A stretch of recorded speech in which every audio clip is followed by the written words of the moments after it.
प्रयोजनको लागि स्थानीय तहका वडा कार्यालय होइन प्रशासकीय भवन विद्यालय स्वास्थ्य संस्था लगायतका विभिन्न भवनहरू निर्माण गर्नका लागि सरकारी जग्गा आवश्यक परिरहेको छ। त्यस्तो अवस्थामा कसरी एउटा प्राप्त गर्ने भन्ने विषयमा यहाँहरूलाई मैले सरर बताउन गइरहेको छु। यसलाई हामीले सरकारी जग्गा दर्ता उपयोग तथा लिजमा उपलब्ध गराउने सम्बन्धी कार्यनीति 2079 भन्ने एउटा हाम्रो मन्त्रालयबाट स्वीकृत भएको कार्यनीति छ। त्यसैलाई टेकेर अगाडि बढ्ने हो हामी। यसको प्रक्रिया भनेको चाहिँ हामीले सरसर्ती मैले हजुरलाई ऐनका त्यो कार्यनीतिका विभिन्न दफा उपदफा भएको कुरालाई हजुर बुझ्ने भाषामा सरर बुझागत रूपमा टिपेर ल्याएको छु। सबभन्दा पहिला चाहिँ हामीले लिन लागेको जग्गा कुन हो भनेर यकिन गर्न पर्यो। अनि त्यो जग्गा सरकारी हो कि होइन भन्ने विषय यकिन गर्न पर्यो। सरकारी हो कि होइन भनेर यकिन गर्नलाई त्यो जग्गाको अभिलेखमा के छ त, त्यसको विरह के छ, ऐलानी प्रति भएको उल्लेख भएको विरहमा उल्लेख भएको हुन पर्यो। पहिलो सुरु सरकारी श्रेष्ठता कायम भएको हुन पर्यो। छैन भने पहिला सरकारी जग्गाको श्रेष्ठता कायम गराउनु पर्छ। त्यसको किता नम्बर कुन हो, क्षेत्रफल कति छ, के हो विरह, के हो सरकारीभित्र गर्ने हो कि होइन, अनि किताकाट गर्नुपर्ने हो भने कुनतर्फ कति किताकाट गर्नुपर्ने हो त्यो कुरो यकिन गर्नु पर्यो सुरुमा। अनि त्यसपछि त्यो जग्गाको अभिलेख मालपोत कार्यालयमा कायम छ कि छैन त्यो विषय जानकारी लिनको लागि मालपोत कार्यालयसँग समन्वय गर्नु पर्यो। मोठ भिडाउने भन्छौँ नि हामी चलनचल्तीको भाषामा। पहिला मोठ भिडाउ, त्यसपछि मोठ भिडाउनु पर्यो। अर्को त्यसपछि गर्नुपर्ने भनेको नापी कार्यालयसँग जोडिन्छ। त्यो जग्गाको नक्सा हेर्नु पर्यो। फिल्डबुक छ भने फिल्डबुक, छैन भने अब हाम्रो पालामा चाहिँ पुरानो जग्गाको चाहिँ फिल्डबुक नहुने हुँदाखेरि प्लट रजिस्टरसम्म भिडाएर हामीले श्रेष्ठता र रजिस्टर प्लट रजिस्टरभित्र भिडाएर त्यसको के अरे क्षेत्रफल यकिन गर्ने गरेका छौँ। किता नम्बर क्षेत्रफल कहिलेकाहीँ फरक पर्छ हाम्रो श्रेष्ठता र नापी फिल्डबुकमा। त्यो बेलामा भिडाएर नक्सा फिल्डबुक श्रेष्ठता भिडाएर यकिन गर्ने गरेका छौँ। त्यो काम गर्नुपर्छ। अनि ट्रेस नक्सा लिन पर्यो। अनि किताकाट गर्ने हो भने नापी कार्यालयसँग समन्वय गरेर प्रस्तावित ट्रेस नक्सा बनाउनु पर्यो। त्यति कामसम्म हजुरहरूले सुरुमा गर्नुपर्छ। त्यति काम गरिसके पछाडि जग्गा कुन जग्गा हो भन्ने पनि यकिन भयो। अनि त्यसको नक्सा पनि लियो, प्रस्तावित ट्रेस पनि बनाइयो।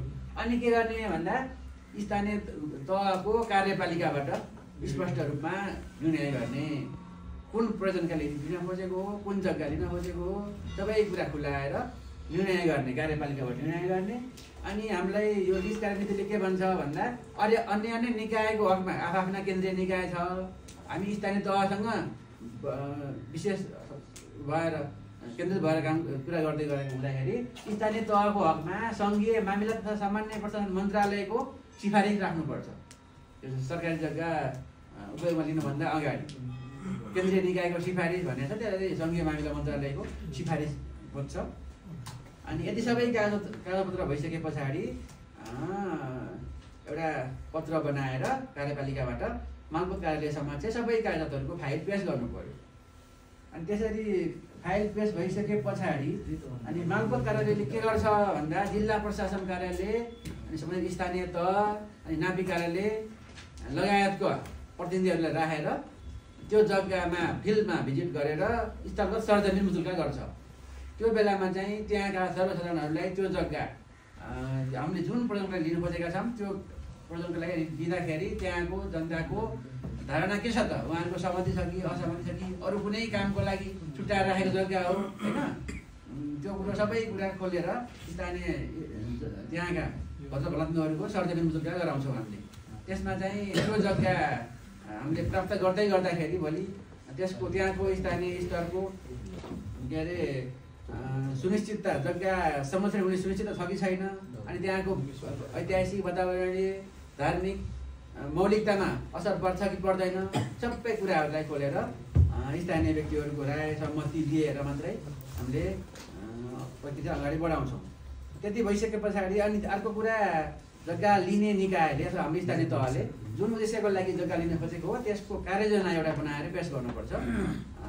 त्यसमा चाहिँ अब जग्गा प्राप्त गर्ने प्रक्रिया कहिलेसम्म जग्गा प्राप्त गर्ने हो, कहिलेसम्म अब हाम्रो परियोजनाको डिपिआर तयार गर्ने हो, कहिलेसम्म ठेक्का सम्झौता गर्ने हो, कहिलेसम्म त्यहाँ निर्माण सम्पन्न हुन्छ, मोटामोटी यिनी कुराहरू उल्लेख गरेर एउटा कार्ययोजना पेश गर्नुपर्छ। यति भइसके पछाडि जिल्लाको एउटा सिफारिस समिति छ, त्यो लिज कार्यनीतिको दफा 10मा उल्लेख गरिएको छ।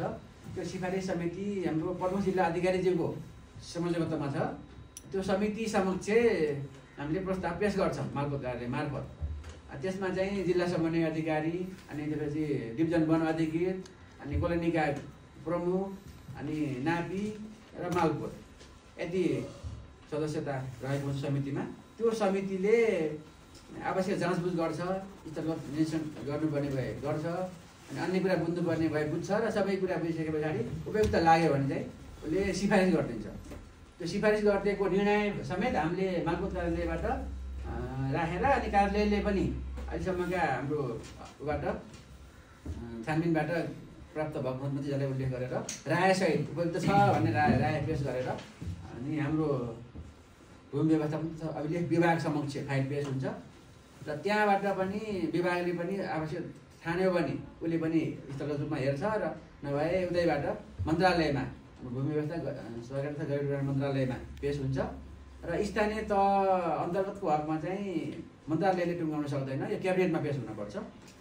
क्याबिनेटमा पेश भइसके पछाडि क्याबिनेटले निर्णय गरेर प्राप्त गर्न स्वीकृति दियो भने चाहिँ फाइल कार्यालयमा फर्केर आउँछ र कार्यालयले यो लिज कार्यनीतिको अनुसूची 1 मा एउटा ढाँचा तोकेको छ, त्यही ढाँचामा जग्गा उपयोगको प्रमाणपत्र दिन्छ।